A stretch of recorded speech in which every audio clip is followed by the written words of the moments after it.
अपने चंचल मन को एवं चंचल उपयोग को स्थिर करने के लिए जिनवाणी माता के माध्यम से अपनी वर्तमान ज्ञान की पर्याय में सम्यक भेद ज्ञान उत्पन्न करते हुए शरीर और शरीर से भिन्न जितने भी चेतन अचेतन पदार्थ हैं उनका मुझ भगवान आत्मा से किसी प्रकार का कोई संबंध नहीं है। इस प्रकार से समस्त पर पदार्थों में अपने संबंध की वृत्ति को छोड़ते हुए अंदर जो अखंड ज्ञान ज्योति स्वरूप भगवान आत्मा है उसमें ही वर्तमान पर्याय की स्थापना करते हुए उसी में अपनी वर्तमान ज्ञान की पर्याय को स्थापित करते हुए कि मेरा ये भगवान आत्मा सदा काल शरीर पर पदार्थों से भिन्न प्रकट अखंड ज्ञान ज्योति स्वरूप है। ऐसा अपने आप को जानो और अनुभव हो कि मैं तो तीनों काल पर द्रव्यों से भिन्न प्रकट अखंड ज्ञान ज्योति स्वरूप ही हूँ।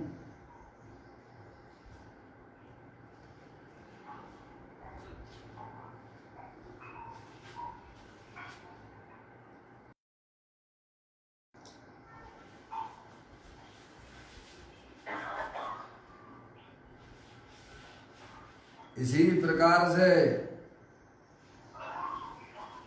संसार अवस्था में आत्मा की पर्याय में जो विविध प्रकार के पुण्य पाप के परिणाम होते हैं वे समस्त भाव पर के लक्ष्य से होने वाले भाव हैं।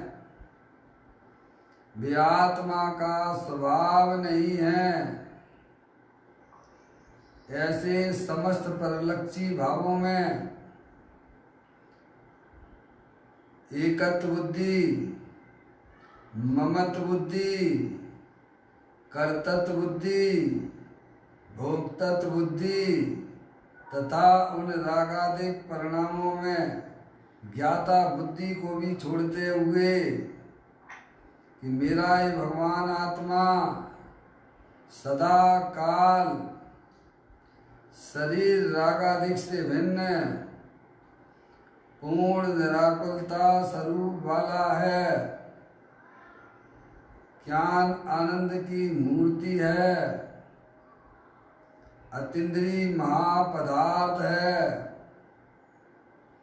ऐसा अपने आप को जानो और अनुभव करो कि वर्तमान में ही मेरा ये भगवान आत्मा शरीर रागादिक से भिन्न पूर्ण निराकुलता स्वरूप वाला है। ऐसा अनुभव करो कि मैं तो पूर्ण सुख स्वरूप हूँ, अतीन्द्रिय आनंद स्वरूप हूँ।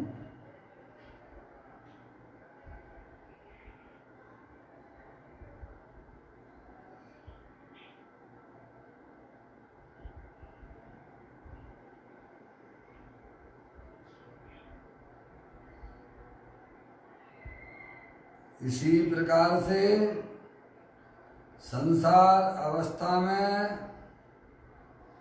आत्मा की पर्याय में जो पर के लक्ष्य से होने वाला ज्ञान है वह परलक्ष्य ज्ञान की पर्याय भी हमारे आत्मा का स्वभाव नहीं है।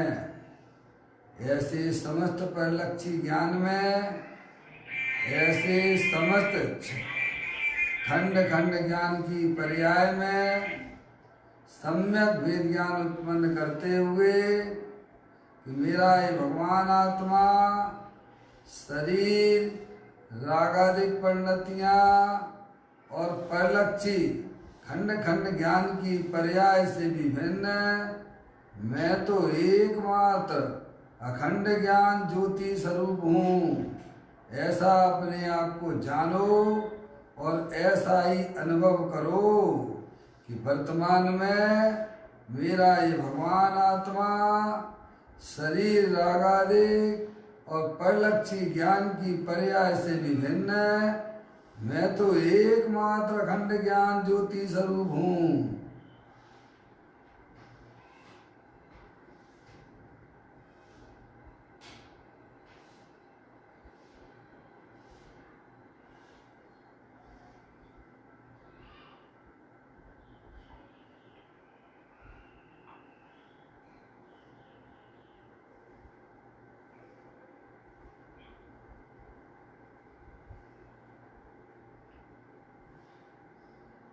मेरे भगवान आत्मा में शरीर, रागादिक परिणतियाँ तथा परिलक्षी ज्ञान की पर्याय प्रवेश नहीं करती है, क्योंकि मेरा ये भगवान आत्मा सदा काल शुद्ध विज्ञान घन स्वरूप वाला है।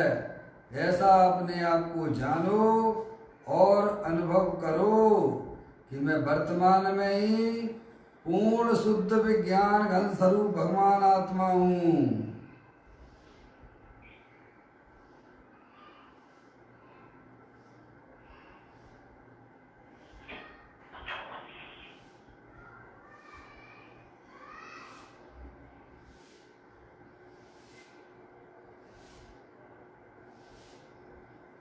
द्रव कर्म, भाव कर्म, नौ कर्म रहित शुद्धात्म स्वरूपो हम। मेरा ये भगवान आत्मा ज्ञानावर्णादि 8 कर्म, मोराग देश भाव कर्म, शरीरादिक 9 कर्म, इन तीनों कर्मों से रहित मैं तो एकमात्र परम पवित्र शुद्धात्मा हूँ। मेरे भगवान आत्मा में किसी भी परद्रव प्रभाव का प्रवेश ही नहीं होता है। मैं तो परम पवित्र शुद्धात्मा हूँ, ऐसा अपने आप को जानो और अनुभव करो कि मैं तो एकमात्र शुद्धात्मा ही हूँ।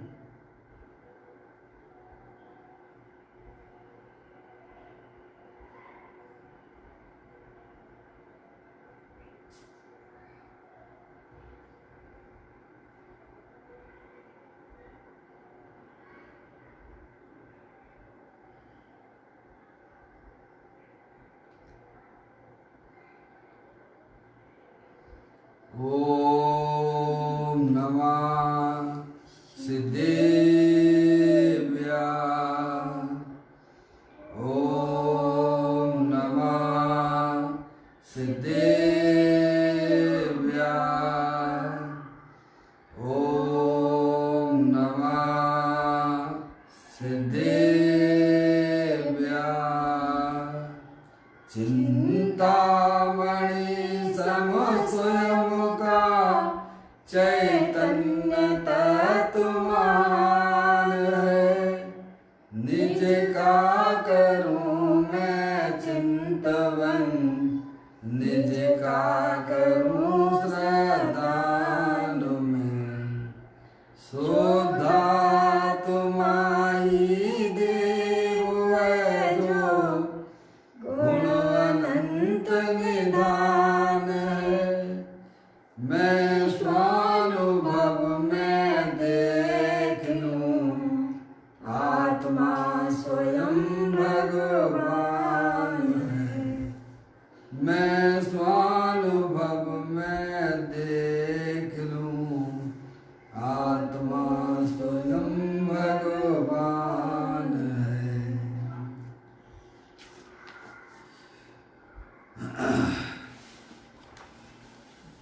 द्रव दृष्टि जनेश्वर और पर्याय दृष्टि जनेश्वर की चर्चा महान ग्रंथ के माध्यम से हम आप यहाँ सब पढ़ रहे हैं। देखिएगा, आज का बोल है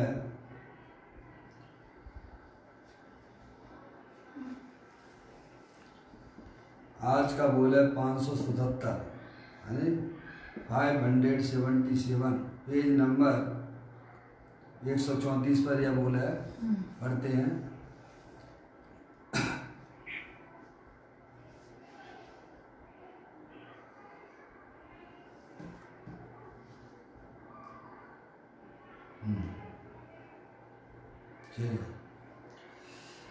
यह भगवान ज्ञाता द्रव आत्मा अन्य द्रव्यों के निमित्त से होने वाले विकार रूप व्याप्त नहीं होता, ऐसा उसका स्वभाव है।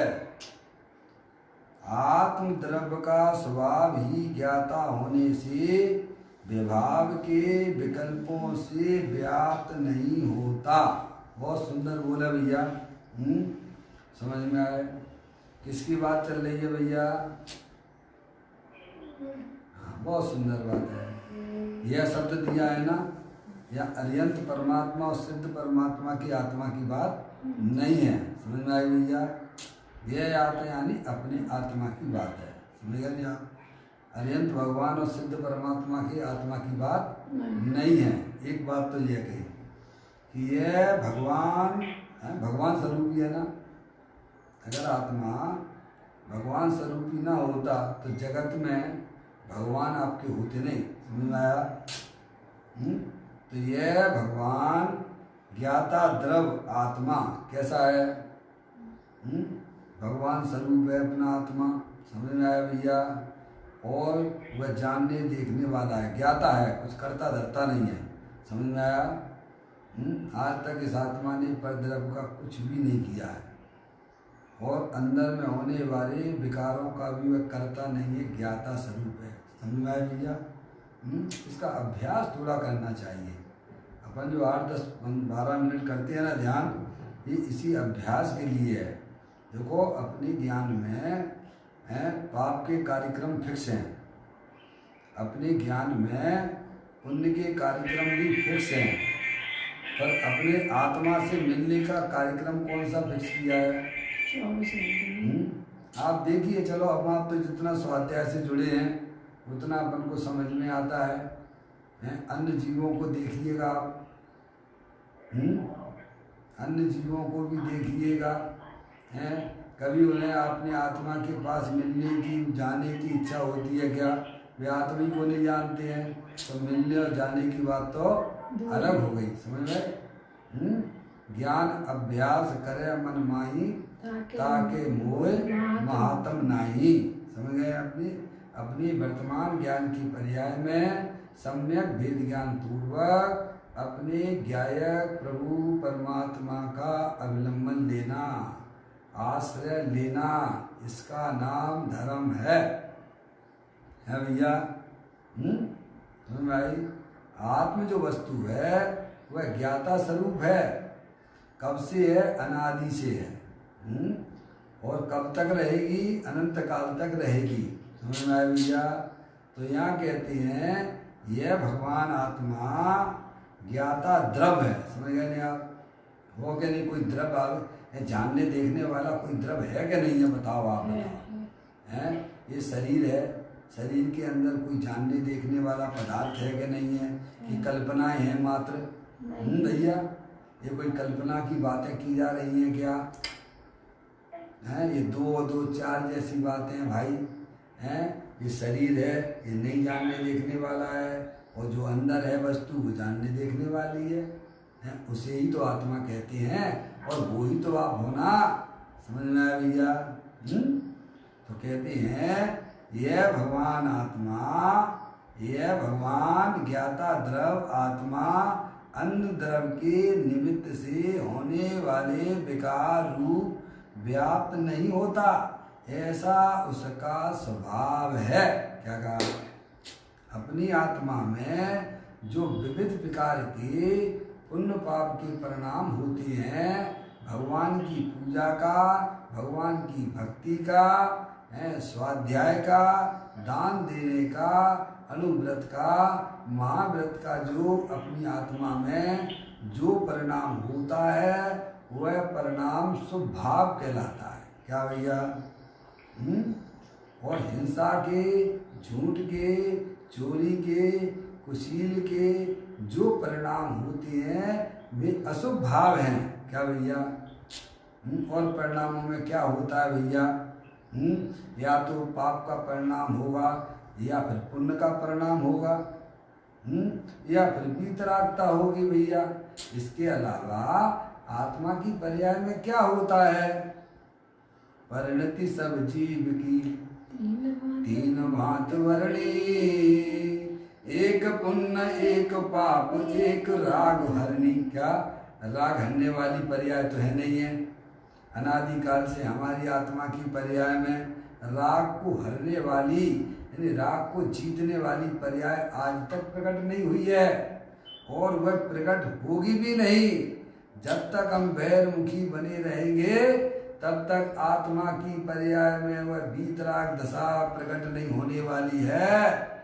अब जितना समय जिंदगी का बचा है भैया, अपने आत्मा को पहचान कर उसके साथ में रहने की व्यवस्था कर ले। है भैया?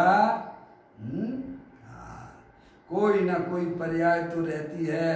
पर्याय के बिना द्रव्य नहीं रहता है भाई, और द्रव्य बिना पर्याय के नहीं रहती है। अब आपको ये सोचना है कि आपको किस पर्याय के साथ में रहना है। क्या भैया?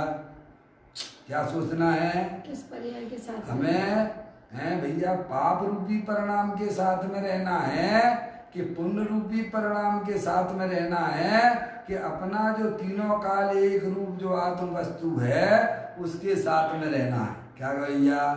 पुण्य पाप के परिणाम सब पराधीन तत्व हैं, सब बहिर्मुखी तत्व हैं।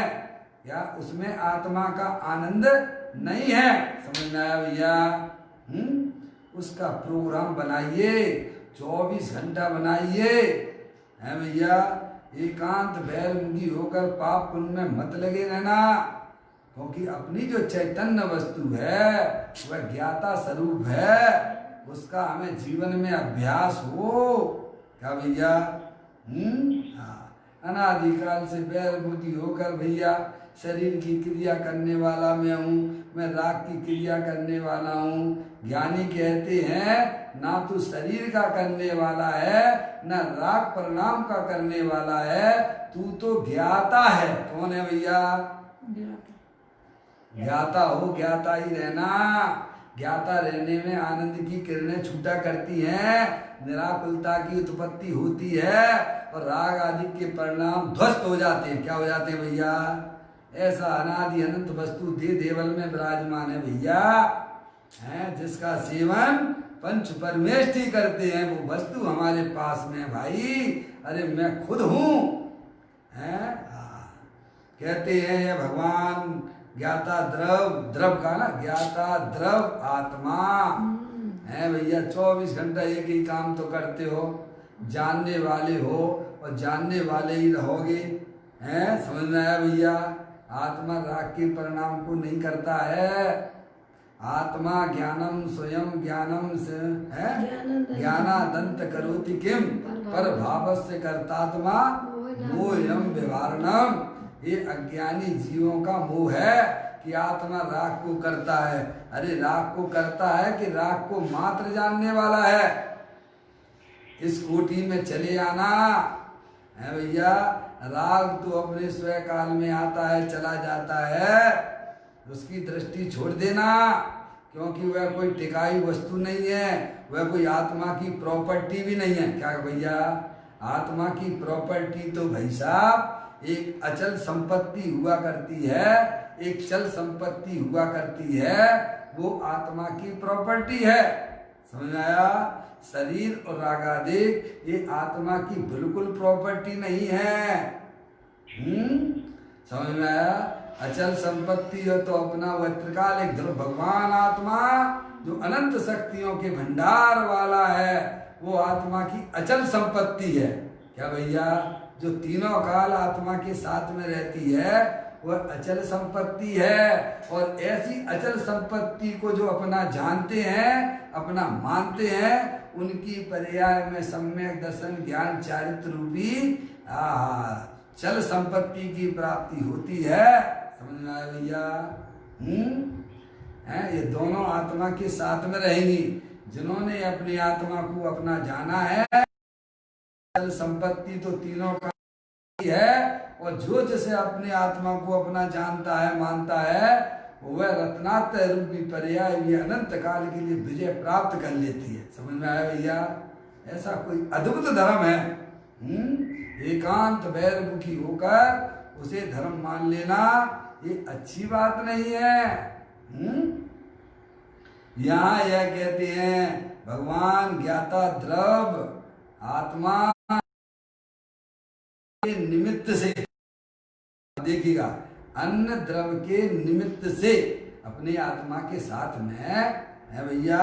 8 कर्मों का संयोग है ना, अब उनके है भैया पर्याय में आएंगे ना, आत्मा की पर्याय में आते हैं। ध्यान रखना, आत्मा के अंदर नहीं घुसते हैं वे। तो कहते हैं द्रव्य के निमित्त से, अन्न द्रव्य के निमित्त से। अन्न द्रव्य समझ गया भैया? आत्मा को छोड़कर कर्म आदि कौन से सोए हैं के पर हैं?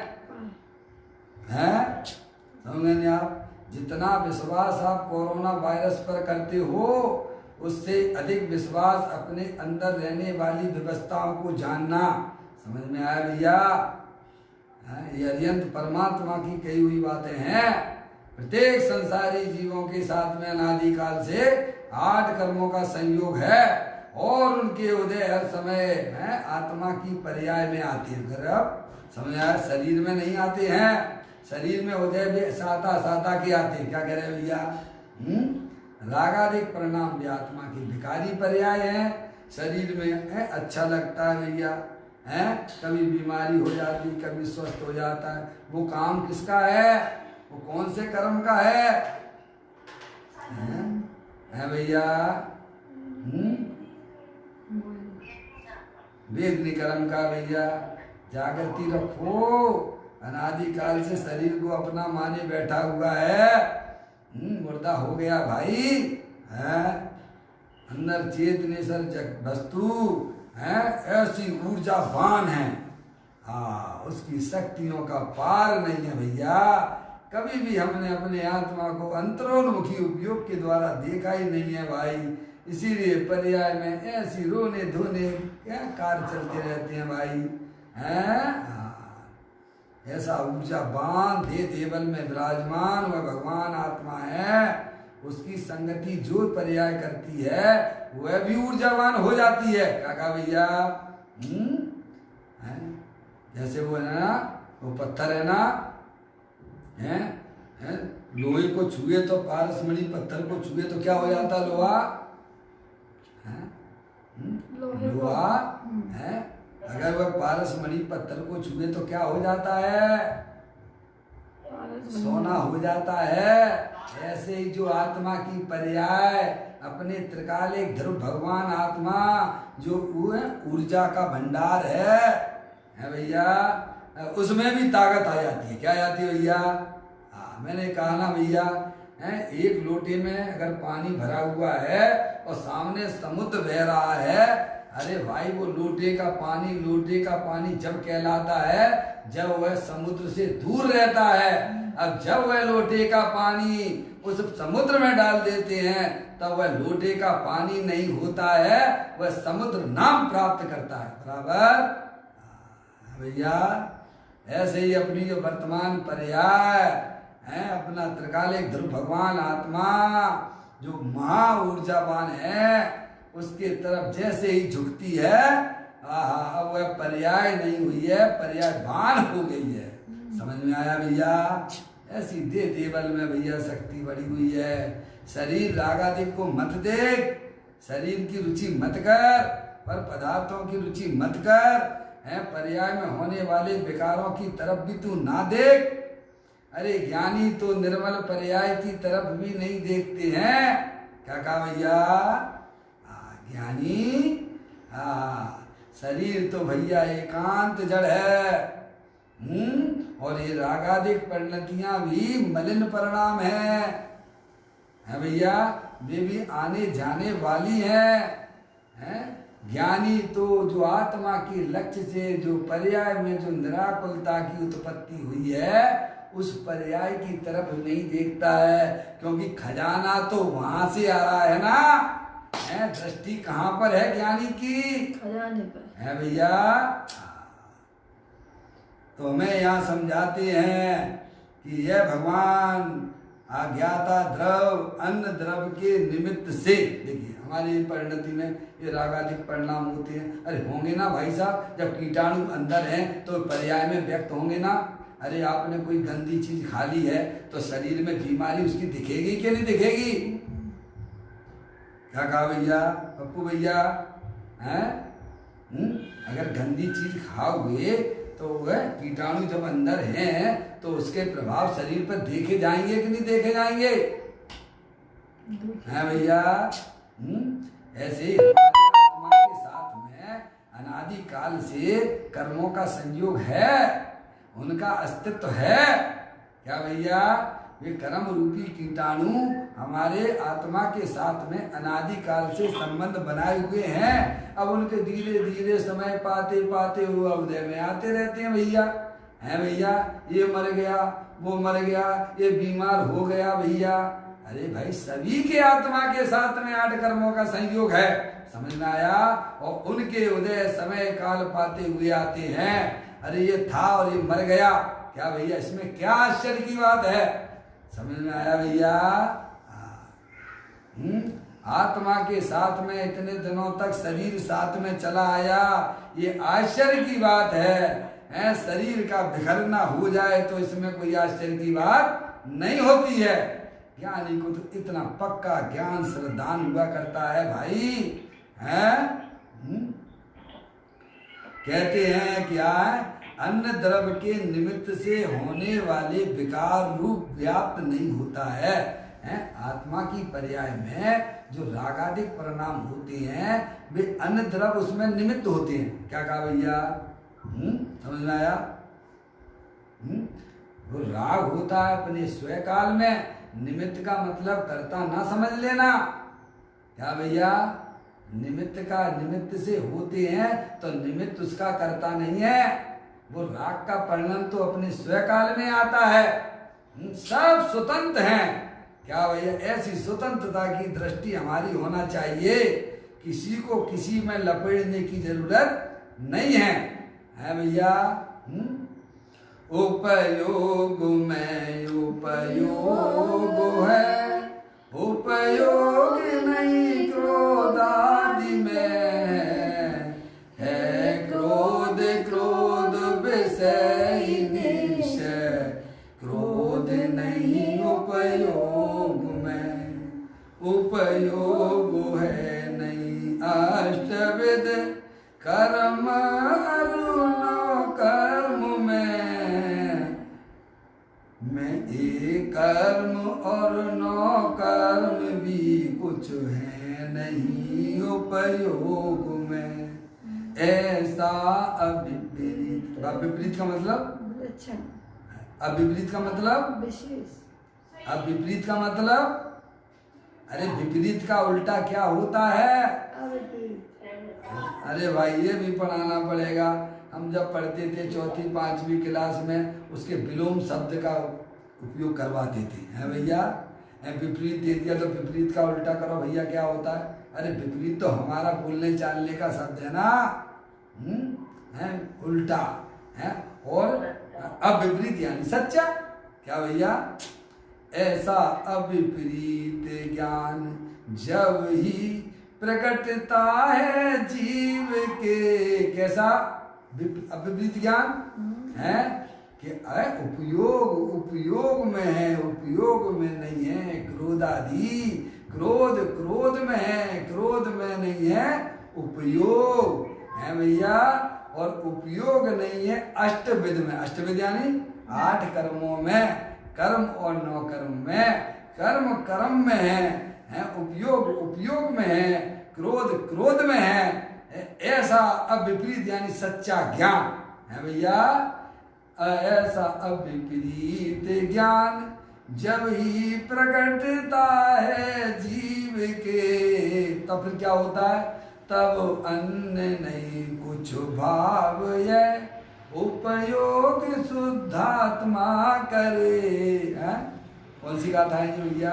186 देव ने समय सारजी ग्रंथ में ये कौन सी गाथा है? ये संबर अधिकार की है भैया। 181, 182, 183 है भैया। जब ज्ञान की पर्याय में सच्चा ज्ञान हो जाता है तब उसका उपयोग शरीर रागादि को कर्म कृत जानता हुआ, उनका लक्ष्य छोड़ता हुआ वह उपयोग एकमात्र शुद्धात्मा का वर्ण करता है। समझ आया भैया? धन कन कंचन राज सुख सभई सुलभ कर जाए, दुर्लभ है संसार में एक यथार्थ ज्ञान। क्या ये यथार्थ ज्ञान है? ये सच्चा ज्ञान है क्या? शरीर वह अलग है, आत्मा में होने वाले विकार भी अलग हैं, अष्ट कर्म भी अलग हैं और आत्मा अलग है। एक द्रव दूसरे द्रव के अंदर घुसता नहीं है। समझ में आया भैया?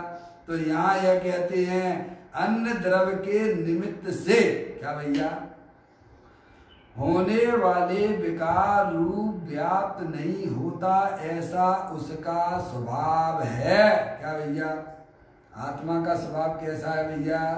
आत्मा की पर्याय में मोराग्देश के परिणाम होने पर भी वे मोराग्देश के परिणाम आत्मा के अंदर व्याप्त नहीं होते और आत्मा भी उन मोराग्देश रूप परिणामों में व्याप्त होता नहीं है। एक पानी का बहुत बड़ा दल हो, उसके ऊपर तेल डला हो तो वह तेल कभी भी उस पानी के दल के अंदर घुसता नहीं है। समझ में आया? है? और पानी भी उस चिकने रूप होता नहीं है। ऐसे ही भले ही रागादिक परिणाम में होते हैं, वो कोई तेरे आत्मा के अंदर घुसते नहीं है। तू तो शीतल आनंद स्वभावी भगवान आत्मा है। समझ में आया भैया? तो कहते हैं उन रागादिक रूप परिणमन नहीं करता है। भले ही आत्मा में होते हो, आत्मा में ही होते, शरीर में नहीं होते हैं। क्या भैया? देखो दोबारा पढ़ दो। यह भगवान ज्ञाता द्रव आत्मा अन्य द्रव के निमित्त से, क्या भैया, सारी चीजें खुलासा हो जाती भैया। अन्य द्रव के निमित्त से होने वाले विकार रूप है, होने वाले विकार यानी मोराग्देश के परिणाम है व्याप्त नहीं होता है। जो अपनी चैतन्य वस्तु है ना भैया। अरे आपने है मौसी है क्या? मौसी है? मौसी को इसीलिए याद आ गया कि मौसी ने हमको जो है आत्मा की टेस्ट में ठंडाई पिलाई थी। पप्पू भैया समझ में आया? और ठंडाई कैसे बनाते हैं? उसमें क्या क्या डालते हो आप लोग? दूध रहता है, उसमें पानी भी रहता है, दूध के साथ में है बादाम होती है, जो भी हो भैया, विविध प्रकार के शक्कर भी डालते हो आप हैं। तो वो एक पूरे जो देखते हैं, अगर बाहर से देखते हैं तो सब मिले हुए दिखाई देती है। क्या है? जैसे दूध है ना, उसमें शक्कर डाल दी ना, तो आप देखते हैं, देखने जाओ कहाँ है शक्कर, कहाँ है शक्कर, वो तो भैया घुल गई ना। क्या कहा है? उसे तो टेस्ट कर लो तो मालूम पड़ जाएगी शक्कर है। समझ में आएगी नहीं आई?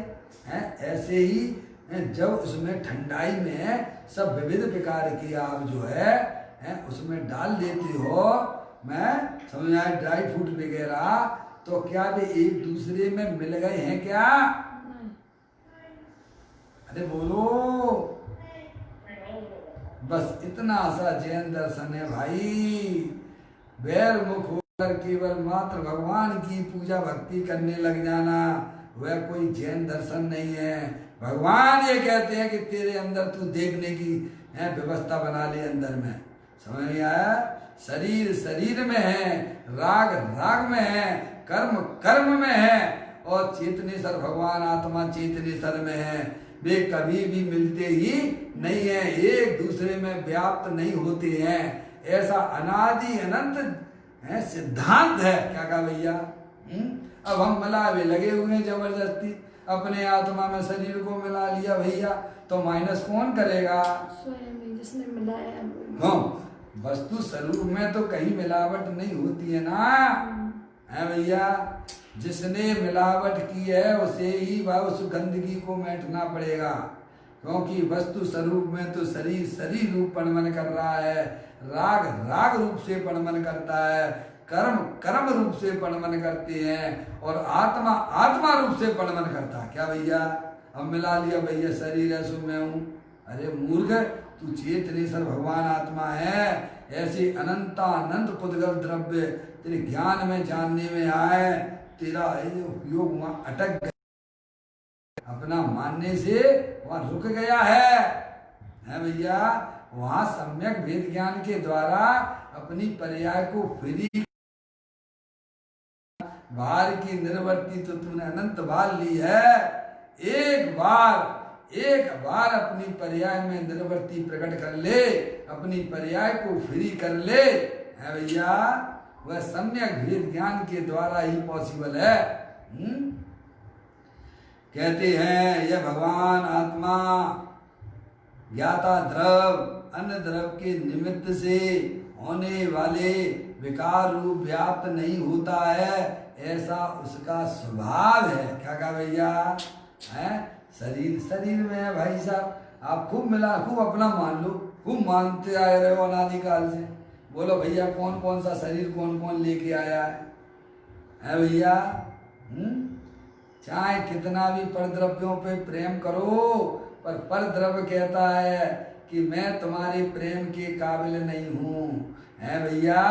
तो भी हमें समझ में नहीं आता है भाई। मैं पराई हूँ पराई, मेरी आस ना कर। एक गाना भी जा समझ में आया भैया?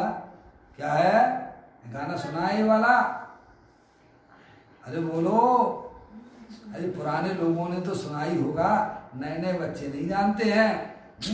मैं पराई हूँ पराई, मेरी आस ना कर। ये सारे जितने दिखने वाले पुद्गल द्रव्य हैं वे कह रहे हैं कि मैं पराया हूँ, मैं कभी चेतनेश्वर नहीं हो सकता हूँ, तुम मेरे से प्रेम मत करो, और तुम प्रेम करोगे तो तुमको ही रोना पड़ेगा। क्या कहा भैया?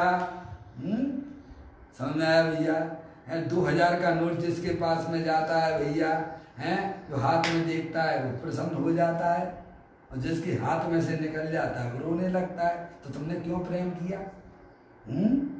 है वो 2000 का नोट तो कहता है कि मैं तो जड़ हूँ, मैं चेतनेश्वर नहीं हूँ, मैं तुम्हारी वस्तु नहीं हूँ। और फिर भी हम नहीं नहीं नहीं मैं करोड़पति हूँ, मैं रोड़पति हूँ। क्या भैया? मूर्ख बना हुआ है भाई साहब। अरे तू तो अनंत गुणों का पति है भाई, हैं सिद्धि रिद्धि वृद्धि दी के घट में प्रकट सदा, अंतर के लक्ष्य सोवा चाची लक्ष्य पति है, दास भगवंत के उदास रहे जगत सो, ऐसे सुखिया सदैव समय कीती है भैया। परद्रव्य तो परद्रव्य है, चाहे परद्रव्य कितना भी सुंदर क्यों ना हो, कितना महान क्यों ना हो, पर वह हमारे प्रेम के काबिल नहीं हो सकता है। समझ में आया भैया? समझ में आई भैया? है परद्रव्य तो परद्रव्य है ना, वह परद्रव्य में चाहे अरिहंत परमात्मा भी क्यों ना हो, सिद्ध परमात्मा भी क्यों ना हो, पर वे तुम्हारे कभी नहीं हो सकते हैं। ये किसने बताई ये बात? ये अरिहंत परमात्मा ने बताई है। किसने बताई है? क्या समझ में आया भैया? अरिहंत परमात्मा कहते हैं तू मेरी तरफ ना देख, अगर तू मेरी तरफ देखेगा तो तेरी नियम से तेरी दुर्गति होगी। समझ में आया? और अपनी तरफ देखेगा तो नियम से तेरी सुगति होगी, मोक्ष मार्ग की पर्याय प्रकट होगी, और तू अनंत दर्शन अनंत ज्ञान अनंत सुख की वीर की पर्याय भी प्राप्त होगी तुझे। क्या भैया? समझ में आया भैया? हाँ, कहते हैं यह भगवान ज्ञाता द्रव अन्य द्रव के निमित्त से होने वाले विकार यानी मोह राग देश रूप व्याप्त नहीं होता, ऐसा उसका स्वभाव है। समझ गया भैया? एक द्रव दूसरे द्रव में मिलता नहीं है, एक द्रव दूसरे द्रव रूप पणवन नहीं करता है। एक अनादि अनंत सत्य है, सत्य बोलो, गत सत्य बोलो। गत हाँ, गत उसकी पर्याय की गति सुधर जाती है। समझ में आया भैया? जो इस सत्य वस्तु स्वरूप को जानता है उसकी पर्याय की गति सुधर जाती है। पर्याय में होने वाले दुख की पर्याय वह विलय को प्राप्त हो जाती हैं और पर्याय में अतीन्द्रिय आनंद की धारा प्रारंभ हो जाती है। समझ आई भैया? तो कहते हैं निमित्त से होने वाले विकार रूप व्याप्त नहीं होता। विकार जो है ना मूढ़ाग्निश के परिणाम आत्मा से उसकी शकल नहीं मिलती है भैया।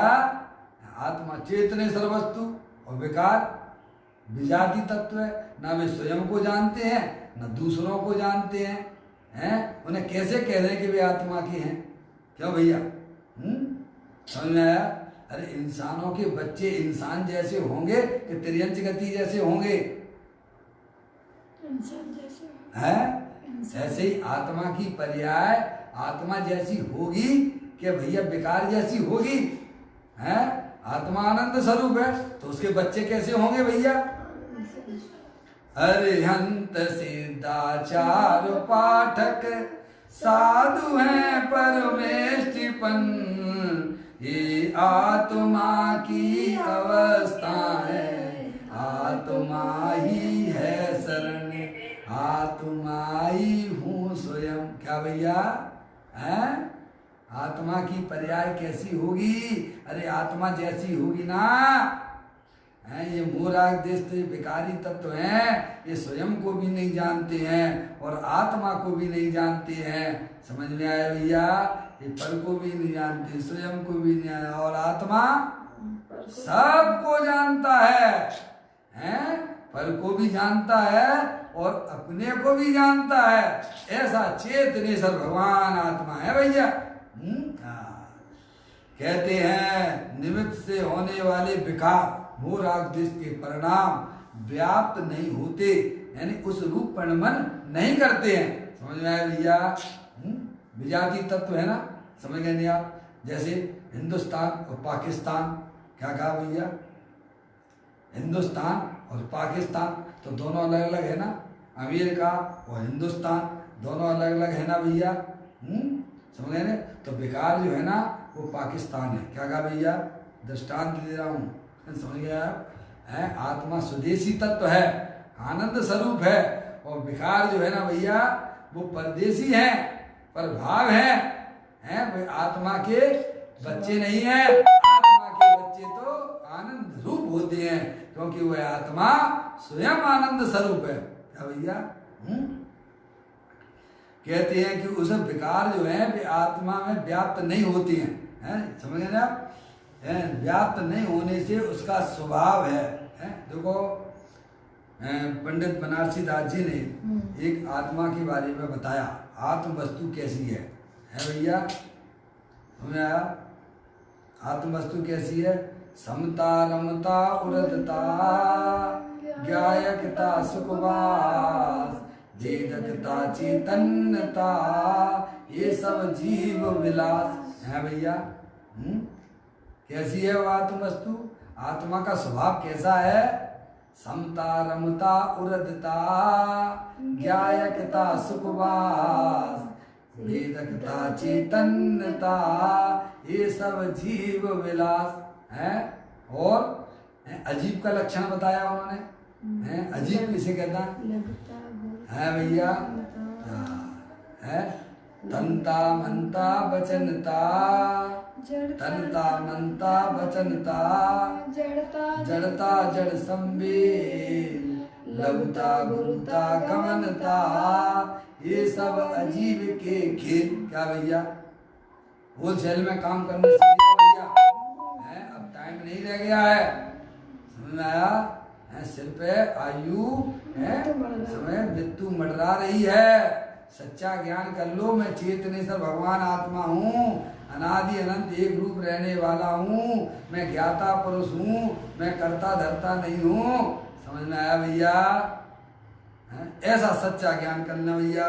तो कहते हो विकार जो है ना वह आत्मा के स्वभाव में व्याप्त नहीं होते हैं।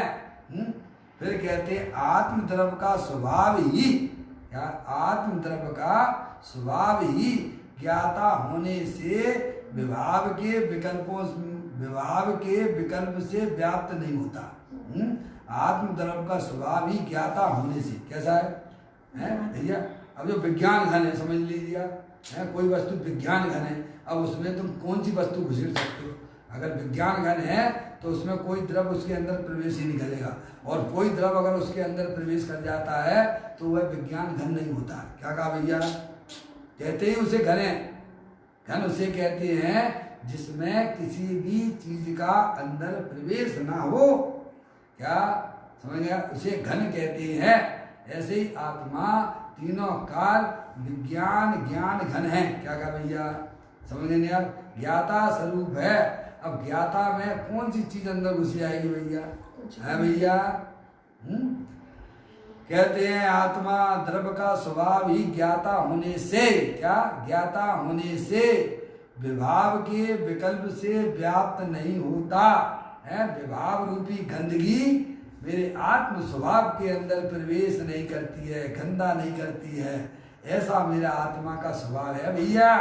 और जिनकी पर्याय में ऐसा सच्चा ज्ञान हो जाता है, उनकी पर्याय समस्त पर द्रव्य प्रभावों का लक्ष्य छोड़ती हुई एक अपने शुद्धात्मा का वर्ण करती है। अरे उस आत्मा के बल से जीना सीखो ना। क्या भैया? अनंत काल हो गया शरीर के आश्रय जिंदगी जीते जीते, है भैया? राग की रुचि कर करके अनंत काल निकाल लिया है, और उसका परिणाम क्या निकला है भैया? दुख दुख दुख, एकांत दुख निकला है। ज्ञानी हमें कहते हैं तुम अपने आप को ज्ञाता रूप से स्वीकार करो। ये रागादिक परिणाम तो हर समय आने जाने वाले हैं, इनकी तुम रुचि छोड़ दो, और फिर देखो पर्याय में ना निराकुलता की पर्याय उत्पन्न हो जाए भैया, है तो कहते तुम मेरे पास में चले आना। है भाई? थोड़ा थोड़ा अभ्यास करा, ज्ञाता बन कर बैठे घर में भैया। अब क्या करना है? अब चुपचाप अपने आत्मा के पास चले जा भैया, वहाँ आनंद ना मिले है भैया। जगवासी तुम उदास हो के जगत सो, एक 6 महीना कहनो मेरो मान ली, ज्यादा नहीं। ऐसा अभ्यास तो करो है। ये आत्मा की पर्याय में जो होने वाले उदय जनित अवस्थाएं हैं, कर्म उदय जनित अवस्थाएं हैं, वे सब आने जाने वाली हैं। अच्छा एक आध बताओ आपके पास रह गई हो, अभी आधा घंटे पहले थी, 1 घंटे पहले जो पर्याय आपकी आत्मा में विकार रूप हुई थी, है बोलो है क्या आपके पास में? बोलो है क्या? आप हो के नहीं हो? है भैया? तो जो चली गई है उसे क्यों याद करना, क्यों उसकी तरफ देखना भैया? भूत भूलना ही है अच्छा, भावी का है क्रमबद्ध सृष्टा, वर्तमान में जीना सीखो, निजानंद रस पीना सीखो। है भैया? इधर इधर उपयोग को भ्रमित करने की बिल्कुल भी जरूरत नहीं है भैया। अपना चेतनेश्वर भगवान आत्मा ज्ञान आनंद का पिंड है, उसकी तरफ लक्ष्य करने से, उसे अपना जानने से पर्याय में वो आनंद की प्राप्ति होती है, वो शांति की प्राप्ति होती है, वो पर्याय में कभी आज तक प्राप्त ही नहीं है। क्या भैया? उसे अरिहंत परमात्मा धर्म कहते हैं। है भैया? इसलिए कर्तव्य बुद्धि भेद ज्ञान पूर्वक छोड़ना और अपने ज्ञाता स्वरूप भगवान आत्मा के साथ में रहना, वही वास्तव में पर्याय का धर्म है। समझ में आया भैया? इस प्रकार की सुंदर चर्चा ये 577वें नंबर के मूल के माध्यम से आई है। आत्मा में जो भी विकारिकादिक पर्याय होती हैं, वे कभी भी आत्मा के साथ व्याप्त नहीं होती हैं। आत्मा भी उन पर्याय रूप व्याप्त नहीं होता है। जिस प्रकार से आत्मा शरीर रूप व्याप्त नहीं होता है, शरीर आत्मा रूप व्याप्त नहीं होता है, ऐसे ही अंदर में होने वाली विविध प्रकार की जो इच्छाएं हैं वे आत्मा रूप परिणमित नहीं होती हैं। आत्मा भी उन रूप परिणमित नहीं होता है भैया? इस प्रकार की सुंदर चर्चा का है अंदर में चिंतन करना, विचार करना और अपने आत्मा के साथ में रहना, आत्मा को सबसे पहले आगे करना ज्ञान में। समझ में आया? तो वह पर्याय में भी वह शक्तियाँ व्यक्त हो जाती हैं। जहाँ एक बार पर्याय में वो शक्ति व्यक्त हो गई है, अब वह पर्याय अनंत काल के लिए जयवंत रूप से वर्तती है। इस प्रकार की चर्चा इस महाग्रंथ के माध्यम से हमारे सामने आई है। कल पुनः अपन 578वें नंबर नए बोल के साथ में अपन स्वाध्याय प्रारंभ करेंगे। अभी अपना यहाँ समय हो गया। तन्ने काय स्मरण प्रति क्षण करो रे, भव के अनंत दुख को पल में हरो रे, अक्षय अनंत निज शोक निदान पाओ, गाओ अरे नितैसी के गीत गाओ। 9 बार नमो कर्मन।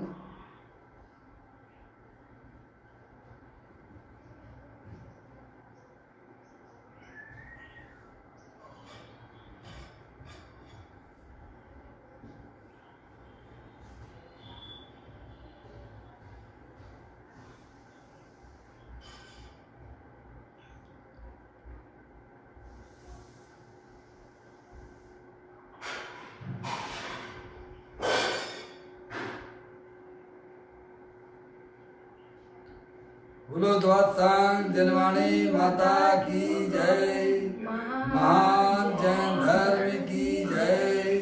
सभी साधर्मी आत्मार्थी बंधुओं को जय जिनेन्द्र, जय जिनेन्द्र, जय जिनेन्द्र, जय जिनेन्द्र, जय जिनेन्द्र, सभी को जय जिनेन्द्र।